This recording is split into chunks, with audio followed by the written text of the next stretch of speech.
Hey, good morning. It's Uncle Lou here. Yeah, that's right. It's me, Uncle Lou, live for you on LouTube today, and thanks for watching. I'm back today with another 2018 college football team preview, and this is a good one and one that I'm especially looking forward to for obvious reasons. If you're new around here, go ahead and subscribe to the Uncle Lou channel. I post college football videos almost every single day of the year, during the season, and during the off season. Give this video a thumbs up if you're excited about the start of college football. We're just a few weeks away now from kicking off the 2018 season, and if you're a college football fan, which I'm sure you are if you're watching this video, then I know you're excited.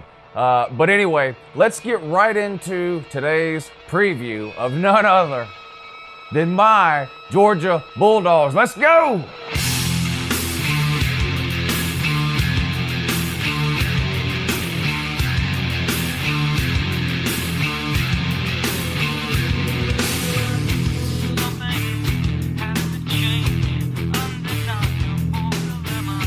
Okay, now here we go, but before we get started, let me just say this right off the bat here. I have been trying to do all of these team previews as down the middle as I can, without any bias or subjectivity based on whether or not I like or hate the team or whatever. I'm going to try to do that same thing today, even though, yes, obviously, I'm a huge Georgia Bulldogs fan, okay? If you've watched the videos that I make during the season, obviously, those are not objective, okay? I'm a huge Georgia fan. I can't help it. I get on here and rant and rave like a lunatic. That's just what I do during the season. But with these previews, I try to keep it straight-laced and right down the middle. And if you've been paying attention to Uncle Lou, which why wouldn't you be, then you know that if it's a trash talk video, it doesn't have that music in it that I started this video with, this music. It doesn't have that. There's only one song, right, that I play for the trash talk videos. I'll play a little bit. It's this one. So if you hear that in the start of a video, then you know you're about to hear Uncle Lou do some trash talk about a team. But with these team previews, I try to keep it straight-laced and right down the middle. So with that being said, let's jump right into it. All right, I'm going to do this the same way I always do it. I'm going to wrap up 2017, then put the 2018 schedule up on the screen. I'm going to run through the schedule pretty quick. Some games I'll designate as automatic wins. Some games, if there are any, I'll designate as automatic losses. And some games I'll put in the toss-up category. The games that are toss-ups, I'll come back to at the end of the video and go into more detail onto those games. And then I will pick a winner and loser for every single game and then try to come up with what the final regular season record will be. That's the goal of these team preview videos. It's not necessarily to get every single game right. It's to try to get as close as I can to what the final record might be. Regular season record. These previews have nothing to do with conference championship games or playoffs or bowl games or anything. We're just going through the 12 regular season games. All right, let's wrap up 2017. Everyone knows what happened, right? Georgia wins the SEC championship, beats Oklahoma in one of the greatest Rose Bowls of all time, at least in my lifetime, for sure. A thrilling finish there.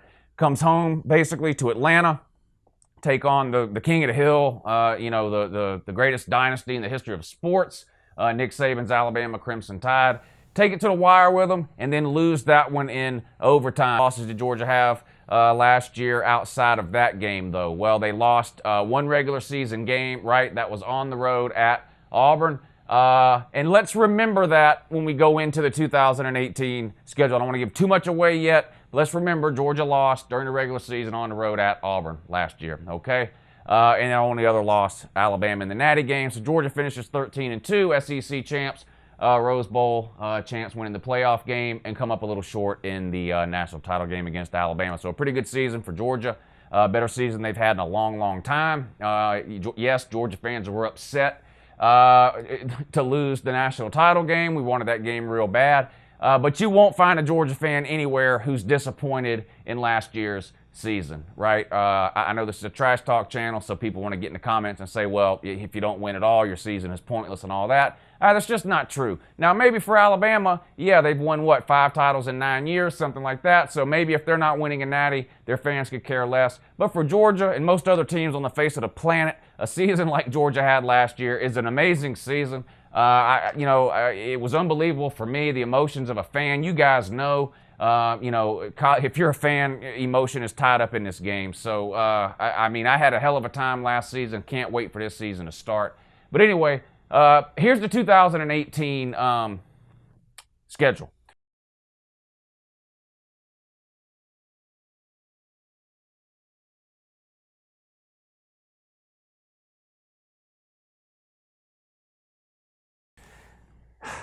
Where do we start here? At home against Austin Peay. Come on, that's an automatic win. You don't have to be defending SEC champions and Rose Bowl champions to beat Austin Peay. Nothing against Austin Peay. I don't have anything bad, funny, or negative to say about Austin Peay. They're just way outclassed in this game, way out of their league.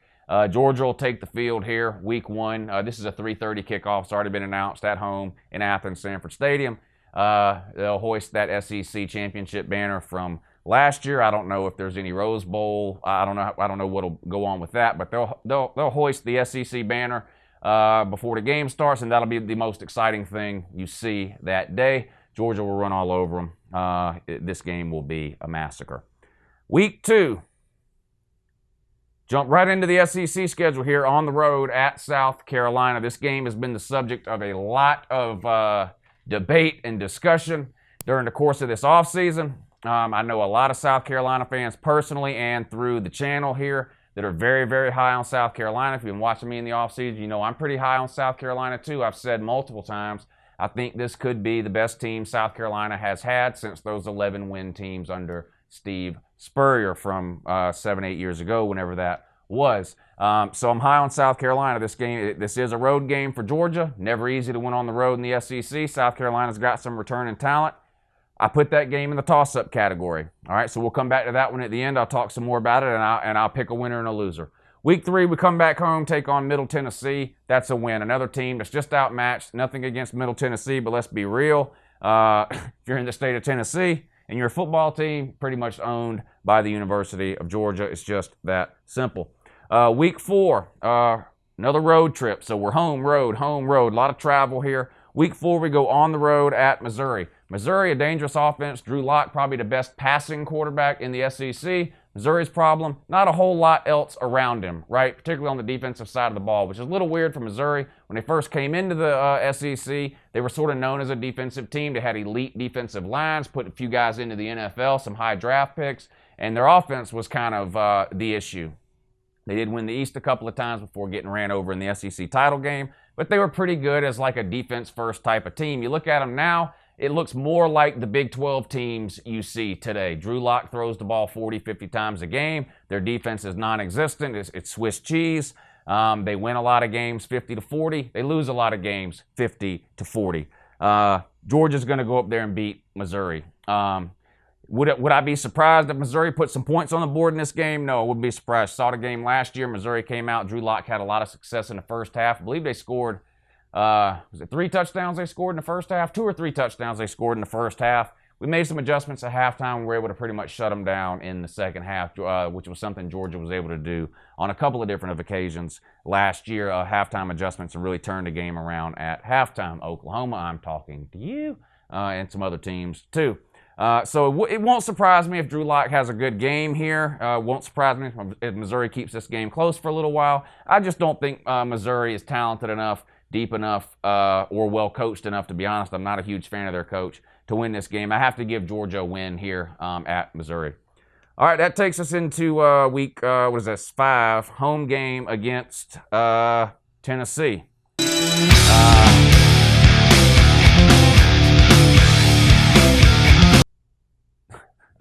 I'm not going to do it.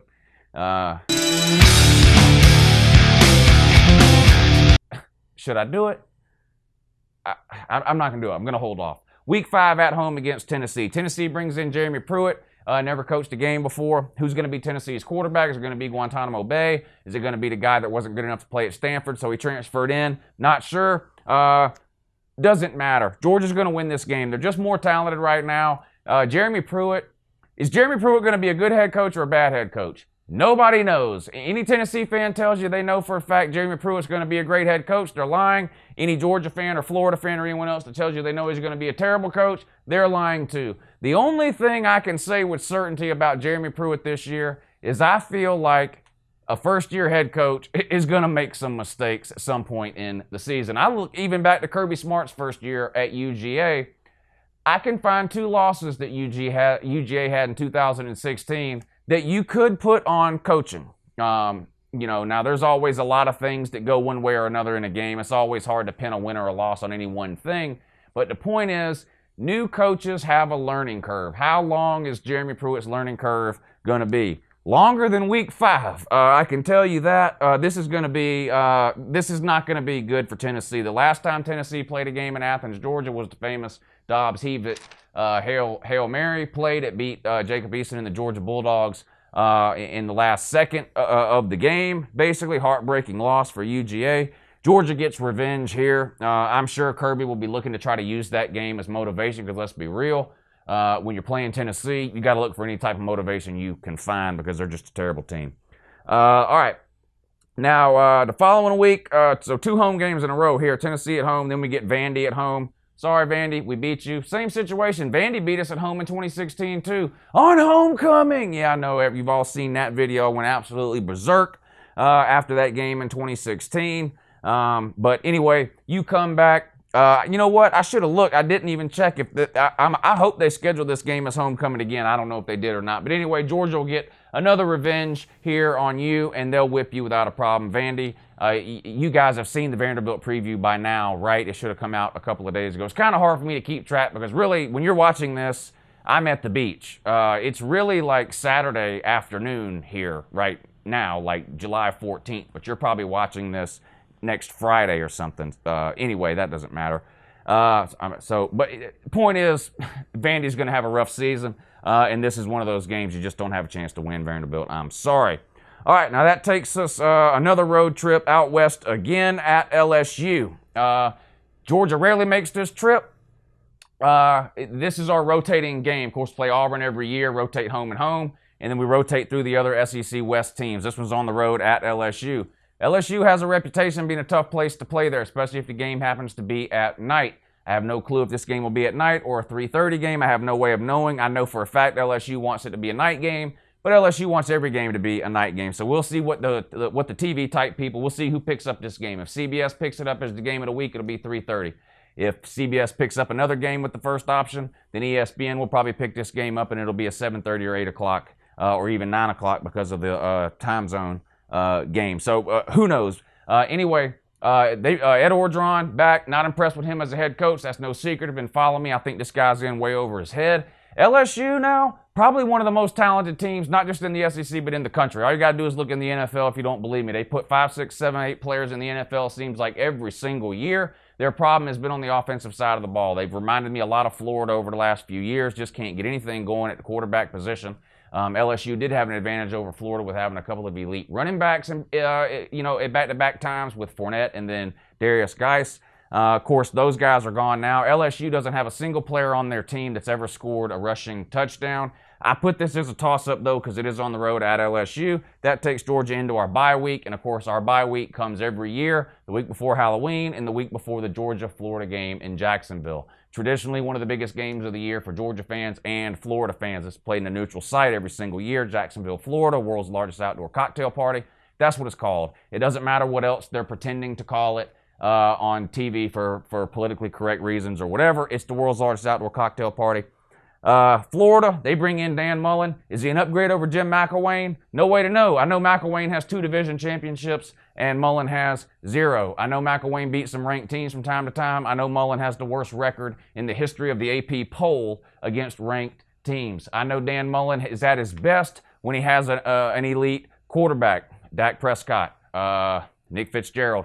I know Florida does not have an elite quarterback. If they do, his name is Emory Jones, and in the opinion of Uncle Lou and a lot of other people too, Emory Jones isn't the type of freshman that could come in and play right away at a high level. I know a lot of freshmen do it now, and I'm not knocking Emory Jones. I like Emory Jones. I think he has a chance to have a great college career, just not this year. I think he'll probably redshirt, or at least I think he should redshirt. I don't know if he will. They got this new rule now. You can play 4 games, so, we'll see. I don't know. So you got Felipe Franks, you got Kyle Trask. I mean, the quarterback situation is a mess down there. I don't feel like Florida's defense is nearly at the level that it was during the heyday under Muschamp, and that defense even carried over into the McElwain era. If you look at the 2 Florida teams that won the East under Jim McElwain, they won the East averaging on offense 22 points a game. In other words, they had an NFL defense that was carrying them. That's how they won the East. Of course, they showed up in Atlanta both years and got absolutely murked by Alabama.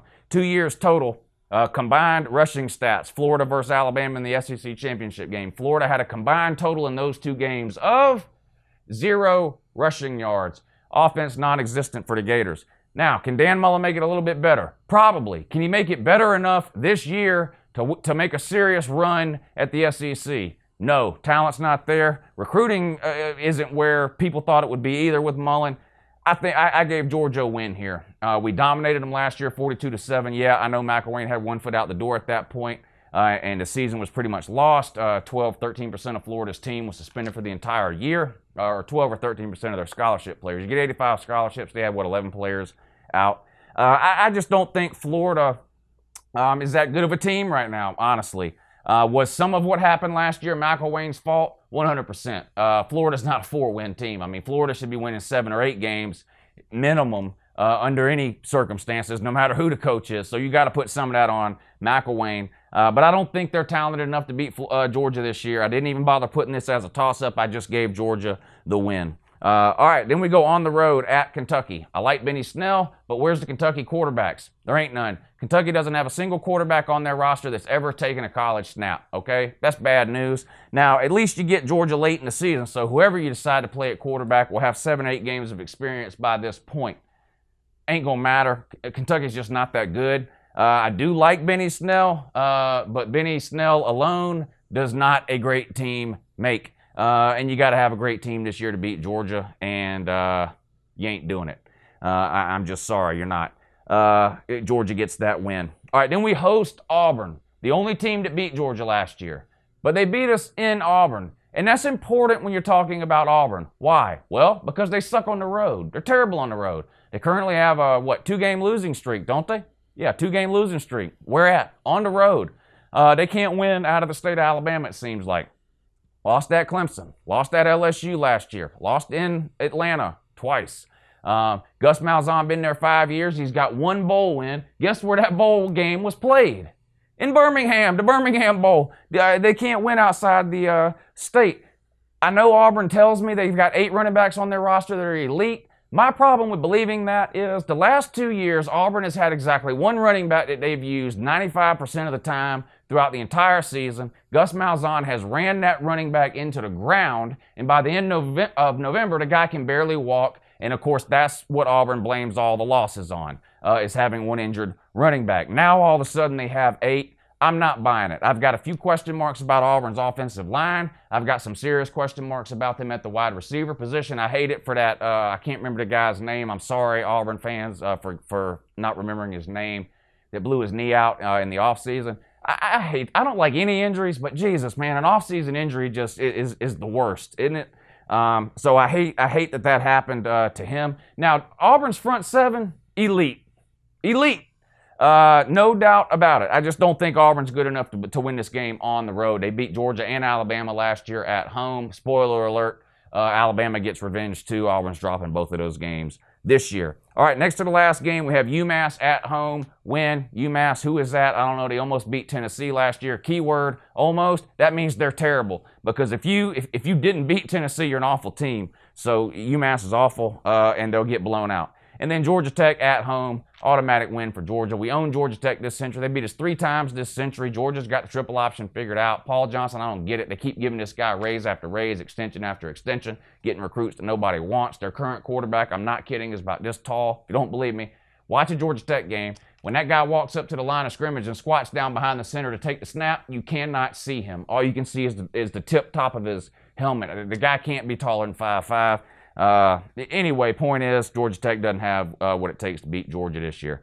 So there it is. I had a bunch of wins and 2 toss-ups for Georgia. Week 2 at South Carolina, and then in October at LSU, I listed those as toss-ups. Let's start with week 2 in South Carolina. I'm high on South Carolina. I've been high on them all year. In fact, I made a video several months back saying I think South Carolina has the potential to win 10 games this year, maybe even go 10-2. Maybe 9-3, win a bowl game, get to 10-3. South Carolina fans got mad as hell at me. I don't understand. What has South Carolina been doing for the last 40, 50, 60, 70, 80 years where They think they have the right to get mad at somebody for suggesting that they might win 10 games. That's one of the biggest compliments anyone has ever paid to the South Carolina football program, is to tell them that they might win 10 games. I mean, this is a program that's wallowed in misery and self-pity for decades, okay? Now, I like Jake Bentley. He's a gunslinger, though. He makes a lot of mistakes. He's never seen a receiver that wasn't open. Now, a lot of times, he threads the needle, and he's a hero, but a lot of times it doesn't work out. The guy throws way too many interceptions. I've got serious questions about South Carolina's ability to run the ball in general, especially against elite defenses, which is what Georgia will have. Serious questions there. I like South Carolina's defense, and I'm going to give Muschamp credit. He's got an elite defensive mind, and he's been recruiting pretty well on that side of the ball at South Carolina, but they do not have the depth of the truly elite teams, and I just can't see South Carolina winning this game. It's a 3:30 game. That's a break for Georgia. South Carolina, another tough place to play, the sandstorm deal and all that. Georgia has struggled there, sort of. We did win the last time we played there 2 years ago. I just think Georgia's too talented and they win this game. It's at South. Look, this is going to be the biggest game of the year for South Carolina outside of maybe the Clemson game. But, this is going to tell South Carolina whether they were wasting their time this offseason or not. I think you were. I don't think you're winning this game. Now, you're going to be hyped up. Wouldn't shock me if Georgia falls behind early in this game or the game is close through halftime or something like that, but Georgia pulls away and wins by a couple of scores at the end. I'm sorry. At LSU. All right, here's the thing. You guys have heard me say a million times, right? It's hard to go undefeated. It's hard to go undefeated in big-time college football. The run that Alabama's been on is amazing. They have one undefeated season. It's very hard to go undefeated. If you watch the Clemson preview that I did a week or so ago, I think Clemson has the easiest path to the college football playoff of any team in America. That doesn't mean I think they're the best team. It means I think they have the easiest path. There is a difference, and it shouldn't be hard for most people to figure out what that difference is. I did Clemson's preview. It's hard to find a game on Clemson's schedule that you can say, oh, yeah, they're going to lose that one. It's hard to find a game on this schedule where you can say, oh, yep, Georgia's going to lose that one. Georgia will be favored in all 12 of these games, okay? That doesn't mean Georgia's going 12-0. It's been my thinking for the last couple of months, and it's still my thinking now, that Georgia goes 11-1 this year. I do not think Georgia goes undefeated. It's real hard. Do I think LSU is the best team Georgia plays in the regular season? No, I don't. But I think that's where Georgia catches the loss. It's right in the middle of the season, right before the bye week. Players are going to be tired, banged up, bruised. We have to play there. Despite what I think about Ed Orgeron, LSU does have talent. They may not have it at the quarterback position, but they've got a lot of talent. But here's really why I picked this LSU game. This is Kirby's third year in Athens. The SEC scheduling, you play all your division opponents, and you play two opponents from the other division. One team you play every year. In Georgia's case, it's Auburn. And that rotates home and away. The other cross-divisional game rotates from team to team, right? So like last year we played Mississippi State in Athens. 2 years ago we played Ole Miss in Ole Miss. This year we play LSU at LSU. We play Auburn in Athens. Last year we played Auburn in Auburn. You get what I'm saying. Kirby has never beat an SEC West team on the road. Now we beat Auburn in Atlanta, which is a neutral site game. But I mean in the regular season, and he's had two opportunities, right? At Ole Miss in 2016 and at Auburn in 2017. That was our last two away games against the SEC West. Not only did we lose both those games, we got absolutely blown out in both of those games. If you go back to that Ole Miss game from 2016, That game was 30-something to nothing, it seemed like, before the game even started. I mean, Ole Miss, 2016 at Ole Miss. We had no answers in that game. I mean, it was embarrassing.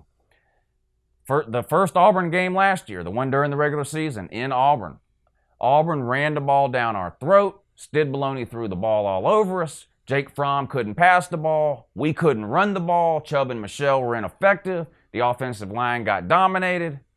And we got blown out.